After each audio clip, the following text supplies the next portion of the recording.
দেশে এখন আইন শৃঙ্খলা পরিস্থিতি মোটেও ভালো নেই। এখন পুলিশ প্রশাসনকে চোর ডাকাত অপরাধীরা ভয় পায় না।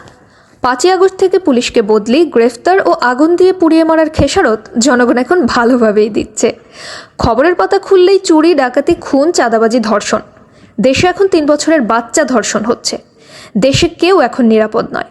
রাস্তায় বের হতে সাধারণ মানুষ এখন ভয় পায়। প্রতিনিয়ত মানুষ এখন আতঙ্কে থাকে।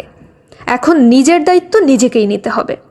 বাংলাদেশের পুলিশকে একমাত্র অপরাধীরা ভয় পায় এবং বিভিন্ন জেলার স্থানীয় অপরাধীদের পুলিশ ছাড়া অন্য কোনো সংস্থা ভালোভাবে চিনেও না। ইতিমধ্যে দেশে 7 মাসে যে অপরাধ সংঘটিত হয়েছে তা বিগত 16 বছরেও হয়নি। বর্তমান সরকার মানুষের জানমালের নিরাপত্তা দিতে সম্পূর্ণ ব্যর্থ হয়েছে। সাধারণ মানুষ এখন তা উপলব্ধি করতে পারছে। একটি রাষ্ট্র পরিচালনা করা এত সহজ নয়। মানুষ এখন শেখ হাসিনার মর্ম বুঝতে পারছে।